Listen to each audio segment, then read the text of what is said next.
तो आज की स्टोरी टाइम वीडियो ऐसा कैसे बोल रहा है? ढंग से बोल। माफ कीजिएगा, कभी कभार थोड़ा सा इधर उधर निकल जाता हूँ। तो आज की स्टोरी टाइम वीडियो मैं एक शायरी के साथ शुरू करना चाहूंगा। तो अर्ज किया है कि जब जीवन में कुछ गलत होता है, गौर फरमाइएगा कि जब जीवन में कुछ गलत होता है तब जीवन में सब गलत होता है। I have no idea मैंने क्या बकवास बोल दिया। See what I'm trying to say is I tried so hard and got so far. In the end, it doesn't even matter. कसम से आंखों और कान से खून निकल रहा है। आप मेरी सिंगिंग पर मत जाइए, आप शब्दों पर जाइए कि जब जीवन में कुछ गलत होता है ना तो कोई फर्क नहीं पड़ता, आप कितनी भी कोशिश कर लीजिए सब गलत ही होता है। अब मैं ऐसा क्यों बोल रहा हूँ? आज से एक हफ्ते पहले मेरा ग्राफिक कार्ड चलना बंद हो गया, जिसकी वजह से ऑब्वियसली सिस्टम चलना बंद हो गया। मेरा ग्राफिक कार्ड वारंटी के बाहर है, तो मैं इसको रिप्लेस भी नहीं करा सकता। नया ग्राफिक कार्ड मैं अभी ले नहीं सकता क्योंकि भाई लॉकडाउन की वजह से प्राइसेस 3 गुना हो रखे हैं। जो 1.25 लाख का ग्राफिक कार्ड है वो 3 लाख रुपए का मिल रहा है। नॉर्मल बिना ग्राफिक कार्ड के भी जो इनबिल्ट ग्राफिक कार्ड होता है इंटेल एचडी वाला, उस पे सिस्टम रन कर रहा था मैं, तो उसमें भी स्पार्क हो गई, वो भी चलना बंद हो गया। इसके बाद मैंने अपना पूरा का पूरा सेटअप अपने पुराने वाले सिस्टम पे कनेक्ट करा कि चलो टेम्पररी टाइमिंग पुराने सिस्टम पे ही काम चला लेते हैं। उस पे मैंने डीएसएलआर प्लग इन करा तो भाई डीएसएलआर भी नहीं चल रहा। साला ये दुख का खत्म नहीं होता बे। अब तुम सोच रहे होगे कि मैंने तुमको ये सारी फालतू की बकवास क्यों बताई। ऑब्वियसली आज की स्टोरी से इसका कुछ लेना देना है ऐसा तुम्हें लगेगा, बट नहीं, ऐसा कुछ नहीं है। मुझे बस थोड़ा सा रोना आ रहा था तो मैं फालतू में रैंट कर रहा हूँ। एनीवेज, अब आते हैं हम हमारी आज की स्टोरी पे। तो ये बात है उस जमाने की। Story time.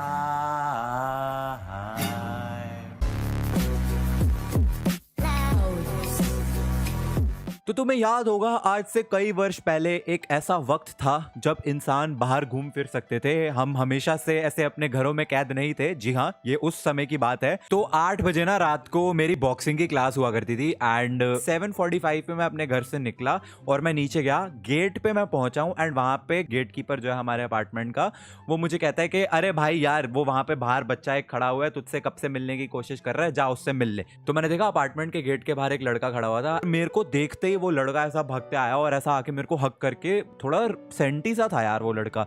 तो मैंने कहा अरे अरे भाई तू रोने क्यों लग गया? मुझे लगा यार maybe he is been waiting काफी देर से, इसलिए ऐसा मिलने के बाद थोड़ा सा इमोशनल हो गया। तो मैंने ऐसे उसको थोड़ा सा शांत करवाया। मैंने कहा क्या हो गया भाई, तू इतना ऐसा परेशान सा क्यों रहा है?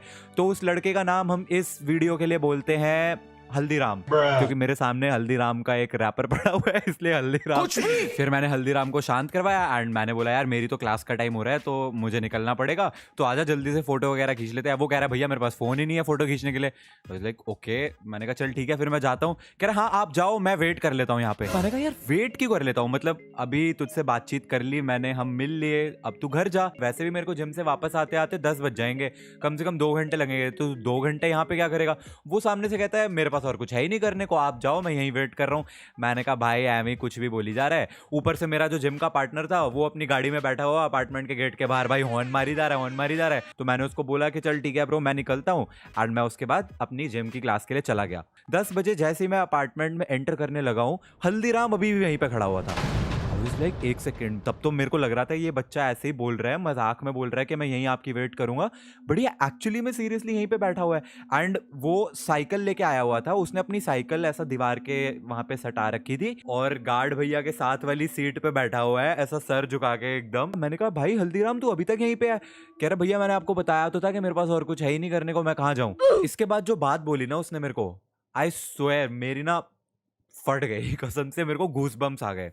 वो लड़का मेरे को कहता है कि भैया मैं तो मेरठ से आया हुआ हूँ, by the way mind it मैं दिल्ली में रहता हूँ और दिल्ली से मेरठ एटलीस्ट बाय कार कम से कम 2 से 3 घंटे का रास्ता है। मैं हंसने लग गया। मैंने कहा मेरठ से क्या साइकिल पे आया है? तो कहता है हाँ। भाई क्या कह रहा? हाँ भैया मैं सुबह 6 बजे का अपने घर से निकला हुआ हूँ एंड अभी मैं यहाँ आपके यहाँ पे पहुंचा हूँ। तो it was not very surprising कि उसको मेरा एड्रेस कैसे मिला, क्योंकि मेरा एड्रेस 1-2 बार लीक हो गया था। देखा आपने लापरवाही का नतीजा। बट आई वॉज लाइक तू मेरठ से यहाँ पे साइकिल चला के आया क्यों है? किस लिए? What do you want? तो कह रहा है भैया मेरे पापा मेरे को YouTube नहीं करने देते, इसीलिए मैंने घर छोड़ दिया है। What? मैं सुबह 6 बजे अपने घर से खाने का सामान लेके और 100 रुपए लेके निकला हुआ हूँ साइकिल से, और मेरे को नहीं समझ आ रहा था मैं कहाँ जाऊँ, तो मैं आपके यहाँ पे आ गया। तो भैया अब आप ही मेरी कुछ हेल्प करो। आई वाज लाइक मैं क्या तेरी हेल्प करूं? एंड ये तू कितने साल का है? तो वो कहता है मैं 17 साल का हूँ। मैंने कहा ब्रो तू अंडर एज है, यू आर नॉट इवन 18, तू अपना घर छोड़ के रात के 10 बजे मेरे भरोसे पे मेरे अपार्टमेंट में मेरे घर के नीचे खड़ा हुआ है, तू घर छोड़ के आया हुआ है, तेरे मम्मी पापा को नहीं पता है तू कहाँ पे है, तू पागल है क्या? Like what are you even doing? मैंने कहा भाई तू मेरे को फोन दे अपना। कह रहा मेरे पास फोन है ही नहीं। मैंने कहा अच्छा एक काम कर, अपने मम्मी पापा का नंबर दे, मैं उनको फोन करके बताता हूँ। तो कह रहा भैया नहीं, मेरे पापा को फोन मत कर देना गलती से, वो मेरे को जान से मार डालेंगे। यार मैं स्टन्ड एकदम, मैं क्या करूं, what am I supposed to do? मैंने थोड़ा सा अपने आप को शांत करा और मैंने बोला भाई हल्दीराम सीन क्या है, मेरे को स्टार्टिंग से बता।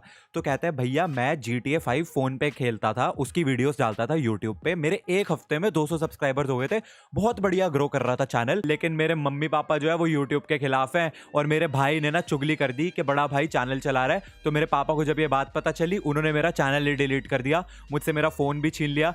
लेकिन भैया मैं ना ई स्पोर्ट्स प्लेयर बनना चाहता हूँ, मैं इंडिया के लिए मेडल लाना चाहता हूँ, पर मेरे पेरेंट्स मेरे को सपोर्ट नहीं करते भैया, भैया मैं क्या करूँ? और रो ही जा रहा है।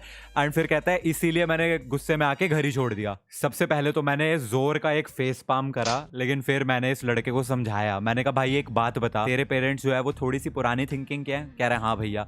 मैंने कहा देख, तो अगर तू उनको एकदम से ये बात बोलेगा कि मेरे को यूट्यूबर बनना है, वो भी तेरी स्कूल लाइफ के सबसे इंपॉर्टेंट ईयर में, 12th क्लास में है तू ब्रो, इस टाइम पे आके तू उनको एकदम से बोलेगा कि मेरे को यूट्यूबर बनना है, भाई कैसे मानेंगे? कोई भी पेरेंट्स कैसे मानेंगे यार? 12th क्लास में अच्छे नंबर लाके दिखा, पेरेंट्स को खुश कर दे, उसके बाद जब तू कॉलेज में जाएगा, हॉस्टल में रहेगा, तब बनाना वीडियोस, तब तेरे को कौन रोक रहा है? ठीक है, अगर उनको लगता है तेरे को पढ़ाई पे फोकस करना चाहिए तो डू दैट। पेरेंट्स को अपने कॉन्फिडेंस में लेना। जब मैंने अपनी जॉब छोड़ने की बात करी थी और मैंने बोला था कि पापा मैं इतना अच्छा पैकेज जॉब छोड़ के मैं यूट्यूब करूंगा, मेरे पेरेंट्स भी नहीं माने थे। आज वो मेरे को सपोर्ट करते हैं क्योंकि वो विद टाइम चीज प्रूव करी मैंने उनको। बट स्टार्टिंग में मेरे पापा ने भी मेरे को डांटा था। उन्होंने तब मेरे को एक बात बोली थी कि तू इस चीज को पार्ट टाइम कर and with time may be ये तेरा फुल टाइम बन जाए। चीजें प्रूव करनी पड़ती हैं, चेंजेस धीरे धीरे लाने पड़ते हैं, एक रात में चेंज नहीं होता। इतिहास रातों रात नहीं बचा जा सकता। उसको मैंने लेजिट एक घंटे तक अपने गेट पे खड़े होके, मेरे मम्मी का फोन बजी जा रहा है एंड मैं उस लड़के को एक घंटे तक लेक्चर दिया। फिर उसके बाद मैं उस लड़के को अपने घर पे लेके गया, मैंने उसको वहां पे खाना ऑफर करा, पर कह रहे नहीं भैया नहीं, खाना नहीं मैं खाऊंगा। उसके बाद मैंने उसको थोड़ा बहुत स्वीट्स वगैरह खिलाई, उसके बाद मैंने उसको पैसे दिए एंड मैंने प्रॉमिस लिया उससे कि तुझे मेरी कसम है अब तू सीधा बस में बैठेगा एंड घर जाएगा। लेकिन फिर मैंने उसको पूछा, मैंने कहा यार एक बात बता कि तू अगर अब घर जाएगा तो तू घर वालों को क्या रीजन देगा कि तू कहाँ था सुबह से? तो कहता है भैया वो कोई टेंशन नहीं है, मैं एक काम करूंगा, मैं अपनी साइकिल कहीं पे फेंक दूंगा और पुलिस स्टेशन चले जाऊंगा और वहां पे जाके बोलूंगा कि मेरे को किसी ने किडनैप कर लिया था, बस फिर आराम से पहुंच जाऊंगा घर। कितने तेजस्वी लोग हैं हमारे पास, कितने शानदार विचार रखते हैं जी। ये 17 साल का लड़का, इसकी सोच देखो कहां पे चल रही है। उसके बाद पैसे लेके वो जाने लगा तो मैं उसको बोलता रहा, मैंने कहा भाई अपना नंबर दे दे, एटलीस्ट मेरे को एक ये तसल्ली तो रहेगी कि तू घर पहुंच गया कि नहीं, तुझसे पूछ तो सकूंगा। बट उसने अपना नंबर नहीं दिया भाई। कह रहा है नहीं भैया अगर मेरे पापा को भनक भी लग गई ना कि ऐसा कुछ हुआ है तो फिर तो मैं कभी घर नहीं पहुंचूंगा, मेरे को जान से मार देंगे वो। मैंने कहा चल ठीक है। मैंने उस लड़के से एक वीडियो भी रिकॉर्ड करवाई जिसमें वो बोल रहा है कि वो अपनी खुद की मर्जी से खुशी खुशी मेरे घर पे आया था, मैं उसको जबरदस्ती नहीं लेके आया और मैंने उसको बहुत ही प्यार से वापस रवाना कर दिया था। क्योंकि यार कल को अगर वो लड़का अपने घर ना पहुंचे या फिर घर छोड़ के भाग जाए तो पुलिस तो मेरे पास ही आएगी ना कि ये तेरे साथ देखा था इसको आखिरी बार, तू ही है किडनैपर। तो मैंने ये वीडियो रिकॉर्ड करी थी but I will blur his face उसकी प्राइवेसी के लिए। जब ये चला गया उसके बाद मैं अपने पापा के साथ डिस्कस कर रहा था तो पापा और मैं यही सोच रहे थे कि शायद वो लड़का ना झूठ बोल रहा था कि यार मेरठ से साइकिल चला के आना कोई आसान बात थोड़ी ना है, मुश्किल भी क्या, पॉसिबल ही नहीं है, तो शायद वो झूठ बोल रहा था। लेकिन 2 महीने के बाद वी हैड अ विजिटर, हमारे घर की घंटी बजती है एंड वही लड़का अपने पापा के साथ आया हुआ था एंड उसके पापा ने बताया कि वो गुरुद्वारे में सेवादार है एंड ये जो है ये यूट्यूब करता रहता है, अभी 12वीं में अपनी पढ़ाई छोड़ के यूट्यूब पे फोकस करना चाहता है, लेकिन शायद आपके बेटे ने, मेरी मम्मी को उन्होंने बोला कि शायद आपके बेटे ने इसको समझाया है जिस वजह से ये एक्चुअली समझ गया है एंड अब पढ़ाई लिखाई में ध्यान लगाने लग गया है। एंड अंकल जो थे वो पैसे भी वापस दे रहे थे जो मैंने उसको तब दिए थे, बट मैंने कहा अंकल नहीं यार, he is like my small brother, ऐसे आप शर्मिंदा मत करो। बस आई एम हैप्पी कि वो वापस घर चला गया एंड उसको समझ भी आ गई। तो या ये थी हमारी आज की story time and this was genuinely one of the craziest experience I have had. So I hope you guys liked this video and मेरा बस एक यही तुम लोगों के लिए सजेशन और एक रिक्वेस्ट है कि देखो यूट्यूब करना चाहते हो बट अपने पेरेंट्स को खुश करके करो। पेरेंट्स को दुखी करके अगर तुम कोई चीज करोगे ना, I don't think it's worth it. मालूम है तेरे बाप को मत सिखा, चल। Like the video on that note. I will see you guys in the next video. तब तक के लिए थैंक्स फॉर वॉचिंग।